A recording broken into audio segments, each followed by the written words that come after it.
हरे हरे हरे कृष्ण कृष्ण कृष्ण हरे हरे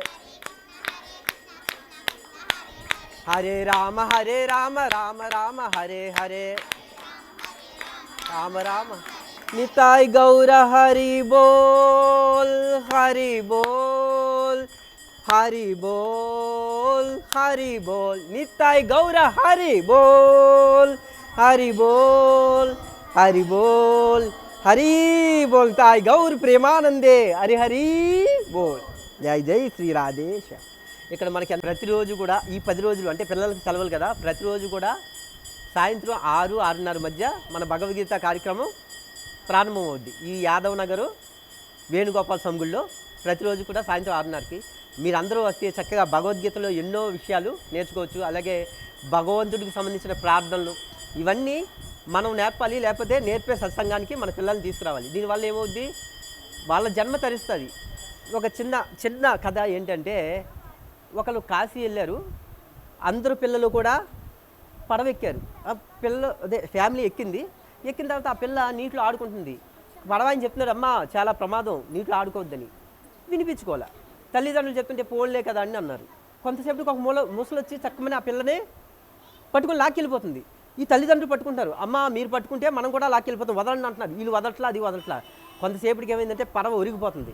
అమ్మ మీరు వదులుతారా వదలరా అని చెప్పేసి చక్కమని పడవైన వాళ్ళ చేతుల మీద కొడితే. హరే కృష్ణ.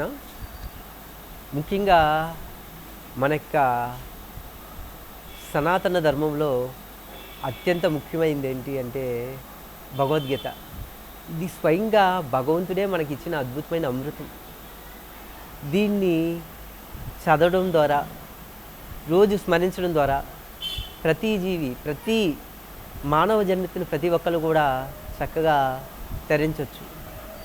భగవద్గీత ఎందుకు స్మరించాలి అంటే, మనకి ఈ ప్రపంచానికి వచ్చిన తర్వాత ఏం చేయాలో తెలిపేదే ధర్మశాస్త్రాలు. ఈ హిందూ మతంలో ముఖ్యంగా వివిధ రకాలైన మతాలకి వివిధ రకాలైనటువంటి గ్రంథాలు ఉన్నాయి. మన హిందూ మతానికి అత్యంత ప్రాణప్రదమైన గ్రంథం ఏది అంటే శ్రీమద్ భగవద్గీత. అది స్వయంగా భగవంతుడే తన నోటితో చెప్పిన గీత. ఈ యొక్క భగవద్గీత దాని యొక్క ప్రాచుర్యం గురించి అది ఎన్నిసార్లు చదివినా కానీ ఎప్పుడు కూడా కొత్తగానే ఉంటుంది. దాంట్లో అద్భుతమైనటువంటి మానసిక శాస్త్రం ఉంది, అద్భుతమైనటువంటి మేనేజ్మెంట్, అంటే ఏ సమస్యని ఎలా పరిష్కరించాలి అనేటువంటి ఎన్నో విషయాలు చక్కగా దాగున్నాయి. అది మనం చదువుతున్న కొద్ది కూడా ఇంకా కొత్తగా ఉంటూనే ఉంటుంది. దానికి అన్ని ఈ ప్రపంచంలో ఉన్న అన్ని గ్రంథాల యొక్క సారం, అన్ని మత గ్రంథాల యొక్క సారం కూడా ఈ భగవద్గీతలో ఉంది. అంతకంటే ఉన్నతమైనటువంటి ఎంతో తత్వం కూడా ఈ భగవద్గీతలో విమర్శబడింది. అది భగవంతుడి చేత అత్యంత సింపుల్గా, చక్కగా, సరళంగా చర్చించబడింది. ఇది కృష్ణార్జునుల సంవాదం రూపంలో కృష్ణుణ్ణి అంటే అర్జునుణ్ణి ప్రథమ శిష్యుడిగా చేసుకొని జగద్గురు అయినటువంటి దేవాదేవుడైన శ్రీకృష్ణ భగవానుడు మనందరి కోసం ఇచ్చిన అద్భుతమైన గ్రంథం. మనం హిందువుగా జీవించు, హిందువుగా గర్వించు అనే మాట ఎప్పుడు వింటుంటాం. హిందువుగా జీవించడం ఏంటి, హిందువుగా గర్వించడం ఏంటి అంటే, ఈ భగవద్గీతని మనకి ఇచ్చినందుకు మనం భగవద్గీతని పాటిస్తూ గర్వించాలి. భగవద్గీత ఆ యొక్క ధనం మనకి భగవంతుడు ఇక్కడే పుట్టించినందుకు మనం గర్వించాలి. భగవద్గీతను పాటిస్తూ జీవించాలి, భగవద్గీత నేర్చుకుని అందరికీ నేర్పుతూ గర్వించాలి. ఇది మన సంపద, మనం ప్రపంచానికి ఇవ్వాల్సిన సంపద. అయితే దీన్ని మర్చిపోవడం వల్ల మన యొక్క నిజమైనటువంటి ప్రాణమైనటువంటి స్థితిని మర్చిపోయాము. అందరికీ బానిసలుగా బ్రతకాల్సి వచ్చింది. ఇప్పుడు కూడా ఎన్నో మతాలు మన యొక్క హిందూ మతం మీద దాడి చేస్తున్నాయి. కారణం ఏంటంటే, ఈ భగవద్గీత అనేటువంటి గీతా శాస్త్రాన్ని మనందరం కూడా మర్చిపోవడం వల్ల. కనుక ఎవరైతే భగవద్గీత నిత్యం పాటిస్తారో వాళ్ళు ఖచ్చితంగా విజయం సాధిస్తారు. ఇది భగవద్గీతలోనే చెప్పబడింది. భగవంతుని నామం ఎంత అద్భుతమైంది అంటే, వివిధ రకాలైనటువంటి శాస్త్రాల్లో కూడా భగవంతుని నామమే ముఖ్యమైంది. పూజల్లో కూడా భగవంతుని నామమే ముఖ్యమైంది. వేదాల్లో కూడా భగవంతుని నామమే ముఖ్యమైంది. ఎందుకు అంటే, ఈ యొక్క భగవంతుని నామం లేకుండా భగవంతుడే ఆధారంగా ఉన్నాడు. ఈ యొక్క కలియుగంలో భగవంతుడు నామరూపంలో ఉన్నాడు.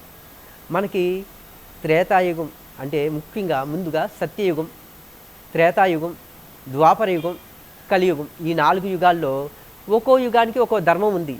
ఈ కలియుగంలో అంటే ఈ ధర్మం ఏంటి అంటే మనల్ని ఈ యొక్క కలియుగ బాధల నుంచి, ఈ యొక్క సమస్త బాధల నుంచి తరింపజేసి భగవంతుని ధామానికి తీసుకెళ్ళేదే ధర్మం. అది తప్ప ఇంకే ధర్మాలు కాదు. మన శరీర ధర్మము, ఆడవారి ధర్మము, మగవారి ధర్మము, చిన్నపిల్లల ధర్మము, పెద్దవాళ్ళ ధర్మం, ధర్మాలు చాలా ఉంటాయి. కానీ అన్నిటికంటే ముఖ్యమైన ధర్మం ఏంటి? ఈ మానవ జన్మ వచ్చిన తర్వాత దాన్ని తరింపజేసి భగవంతుని యొక్క దివ్యధామానికి, భగవంతుని పాద సన్నిధికి మనం చేర్చేదే ధర్మం. అది ఈ కలియుగంలో ఏ ధర్మంగా ప్రవర్తించబడింది? మనకి ముఖ్యంగా సత్యయుగంలో తపస్సు ద్వారా అటువంటి స్థితికి చేరేవారు. అదేవిధంగా త్రేతాయుగంలో యజ్ఞాలు చేయడం ద్వారా ఆ స్థితికి అందరూ చేరేవారు. ద్వాపర యుగంలో పూజలు చేయడం ద్వారా ఆ స్థితికి చేరేవారు. కానీ ఈ కలియుగంలో ఉన్న ఏకైక ధర్మం ఏంటి? భగవంతుని నామస్మరణం చేయడం ద్వారానే చాలా ఈజీగా భగవంతుని నామం చేస్తారు. కొన్ని వేల సంవత్సరాలు తపస్సు చేసేవారు ఎప్పుడు? సత్యయుగంలో. అప్పుడు కానీ తరించేవారు కాదు. దానికి ఎంతో కూర్చోవడానికి ఆసనము, దాన్ని నిష్టగా అంటే ఆ స్థితికి వెళ్ళడానికి ఎన్నో కొన్ని వందల సంవత్సరాలు ప్రయత్నిస్తే కానీ ఆ నిష్ట కుదిరేది కాదు. కానీ ఇప్పుడు కలియుగంలో జీవులకి అంత ఆయుష్ లేదు, చాలా తక్కువ ఆయుష్. అప్పుడు దగ్గరగా 1,00,000 సంవత్సరాలు జీవించేవారు సత్యయుగంలో. ఆ తర్వాత త్రేతాయుగంలో 10,000 సంవత్సరాలు, ద్వాపర యుగంలో 1000 సంవత్సరాలు జీవించేవారు. ఈ కలియుగంలో 100 సంవత్సరాలు కూడా ఎవరు జీవించట్లేదు. అంటే ఆయుష్ పరిమాణం తగ్గిపోతుంది. ఎందుకంటే ధర్మాన్ని ఎవరు పాటించట్లా. ధర్మంగా ఈ కలియుగంలో 120 సంవత్సరాలు ప్రతి వ్యక్తికి కూడా ఆయుష్ ఇవ్వబడింది. కానీ ధర్మం పాటించినప్పుడు మాత్రమే. అధర్మంగా ఎవరైతే జీవిస్తారో వాళ్ళ ఆయుష్ రోజు రోజుకి క్షీణించిపోద్ది. మరీ ఎక్కువ అధర్మాలు చేసేవారికి వెంటనే ఆయుష్ క్షీణించిపోయి వెంటనే మృత్యుముఖాన్ని పడతారు. ఇప్పుడు మనం చూస్తున్నాము 60-70 సంవత్సరాలు జీవించడం కూడా ఈ యొక్క మనుషులు జీవించడం కష్టమైపోతుంది. ఎందుకంటే ధర్మాన్ని మనం పాటించట్లేదు. ధర్మం ఏంటో మనకు తెలియదు. ధర్మం ఏంటో చెప్పేదే ధర్మ గ్రంథాలు. ఆ గ్రంథాల్లో అత్యంత ముఖ్యమైనది మన హిందూ ధర్మంలో భగవద్గీత. మనం దేని మీద ప్రమాణం చేస్తామండి అంటే ఈ యొక్క కోర్టులో జడ్జి ముందు దేని మీద ప్రమాణం చేస్తాం? భగవద్గీత ముందే. ఎందుకు ప్రమాణం చేస్తాం అంటే సాక్షాత్ భగవంతుడే. భగవంతుడి మీద ప్రమాణం చేస్తాం, లేదా అంతరాత్మ మీద. అంతరాత్మ ఎవరు? శ్రీకృష్ణ పరమాత్మ. ఆయన మన ఆత్మగా ఉన్నాడు, మన ఎదుట భగవద్గీతగా ఆవిష్కరించున్నాడు. భగవంతుడు ఏం చెప్పాడో తెలుసుకుని ఆ రకంగా ముందుకెళ్తేనే మనం మన యొక్క దివ్యధామాన్ని చేరుకుంటాము, లేకపోతే చేరుకోలేము. ఈ కలియుగంలో అత్యంత సులభంగా అంటే మనకి 100 సంవత్సరాలు ధ్యానం చేసే అంత శక్తి లేదు. కాసేపు కూర్చుంటేనే నడువు నొప్పి, కాళ్ళు నొప్పి, ఎన్నో రకాల నొప్పులు వస్తుంటాయి. కానీ అది ఇప్పుడు ధ్యానం అనేది ఇప్పుడు సాధ్యం కాదు. మనసును నిలబెట్టడం అనేది ఇప్పుడు సాధ్యం కాదు. అదేవిధంగా యజ్ఞయాగాలు చేయాలంటే ఎంతో శుద్ధమైనటువంటి ధనుసులు ఉండాలి, చక్కటి మంత్రాలు ఉండాలి. ఇవన్నీ చేసి ఎంతో ఖర్చుతో కూడినటువంటి యజ్ఞం చేయాలి అంటే అది కూడా ఇప్పుడు చాలా కష్టమే. అవన్నీ దొరకడం కూడా కష్టం. అలాగే పూజలు చేయాలంటే కేవలం దీక్ష తీసుకున్న వాళ్ళు మాత్రమే పూజ చేస్తే ఫలిస్తుంది. మామూలు వాళ్ళందరూ పూజ చేస్తే ఫలించదు. ఒక గురువుని దగ్గరికి వెళ్ళి దీక్ష తీసుకుని అతని దగ్గర భగవంతుడికి ఏ రకంగా సేవించాలో నేర్చుకుని ఆ తర్వాత చేసినప్పుడు మాత్రమే పూజలు ఫలిస్తాయి. ఇప్పుడు హిందువుల పూజలు ఎందుకు ఫలించట్లేదు అంటే వాళ్ళు ఇష్టం వచ్చినట్టు వాళ్ళు చేస్తున్నారు, భగవంతుడికి ఇష్టమైనట్లు చేయట్లా. భగవంతుడికి ఒక ఇష్టం ఉంటుంది, దానికి ఎలా చేయాలో ఒక మార్గం ఉంటుంది, అది గురువుకి చెప్తాడు. గురువు దగ్గరికి వెళ్ళి దీక్ష తీసుకునేటప్పుడు వారు అర్హుడా కాదా అని చూసి గురువు ఎవరైతే అర్హులో వారికి ఈ దీక్ష ఇస్తాడు. దీక్ష తీసుకున్న వాళ్ళు మాత్రమే భగవంతుని విగ్రహాన్ని, భగవంతుని యొక్క పూజని చక్కగా నిర్వర్తించగలరు. ఎందుకంటే మన ఇంట్లోకి వచ్చి ఎవరో మన ఇష్టానుసారంగా చేసేస్తే మనకే నచ్చదు. అదే భగవంతుడి దగ్గరికి వెళ్ళిపోయి మన ఇష్టానుసారంగా చేస్తే భగవంతుడు కూడా నచ్చదు. అది మన ఇంద్రియ భోగం మాత్రమే, భగవంతుని ఇంద్రియాలు ఆనందించడానికి కాదు. పూజలు ఎందుకు? భగవంతుని ఆనందింపజేయడానికి. యజ్ఞాలు ఎందుకు? భగవంతుని ఆనందించడానికే. తపస్సు ఎందుకు? భగవంతుని ఆనంద పెట్టడానికే. ఈ కలియుగంలో భగవంతుని నామస్మరణం ఎందుకు? భగవంతుని ఆనందించడానికే. ఏ జీవి అయితే భగవంతునికి ఆనందం కలిగిస్తాడో ఆ భగవంతుడి ద్వారా ఆ జీవి తరిస్తాడు. ఈ కలియుగంలో కేవలం అత్యంత తక్కువ వయసులో అంటే మనకు 100 సంవత్సరాలు ఉన్నా కానీ 50 సంవత్సరాలు నిద్రలో పోద్ది. ఒక 10 సంవత్సరాలు వివిధ రకాలైన పెద్ద అవ్వడానికే 10 సంవత్సరాలు పడుతుంది విషయం ఏంటో తెలుసుకోవడానికి. చివరి 10 సంవత్సరాలు వృద్ధాప్యంతో పోతుంది, అప్పుడు మనం ఏమీ చేయలేం. మిగిలిన 30 సంవత్సరాల్లో మన ఉద్యోగం కోసం, సంపాదన కోసం, పెళ్ళిళ్ళ కోసం, పేరెంటాల కోసం మొత్తం సమయం అంతా అయిపోద్ది. అసలు ఆయుష్యే చాలా తక్కువ. ఆయుష్లో మనకు మధ్యలో వ్యాధులు రావడం, మన పిల్లల్ని చదివించడం, వారిని ఉన్నత ఉద్యోగాలకి తీసుకెళ్ళడం, పెళ్ళిళ్ళు చేయడం, వీటితో అసలు ఆయుష్యే ఉండదు. భగవంతుని ప్రార్థన చేయడానికి, నామం చేయడానికి అసలు ఖాళీయే ఉండదు.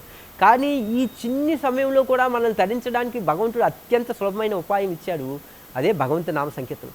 ఈ నామ సంకీర్తనం ఎవరైతే చేస్తారో వాళ్ళు ఖచ్చితంగా ధరిస్తారు. ఎందుకంటే కలియుగంలో నా హరినామ సంకీర్తన కంటే మించిన మార్గం వేరేది లేదు.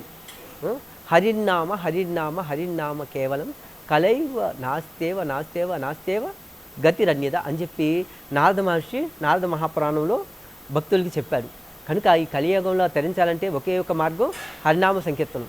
దీన్ని ఎలా చేయొచ్చు, ఎలా చేయాలి అంటే మామూలుగా స్మరిస్తే అది జపం, కొంచెం సాగదీస్తే అదే కీర్తనం.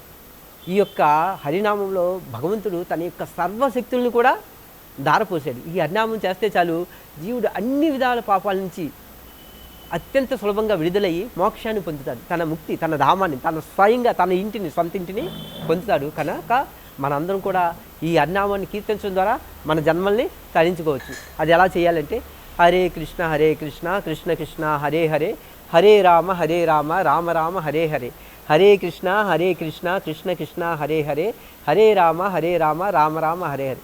ఇది కొంచెం సాగదీస్తే హరే కృష్ణ కృష్ణ కృష్ణ హరే హరే, హరే రామ రామ రామ హరే హరే. ఈ మంత్రం ద్వారా తరించిన మహాభక్తులు ఎంతోమంది ఉన్నారు. అది తర్వాత భాగంలో మనం చక్కగా చర్చించుకుందాం. హరే కృష్ణ.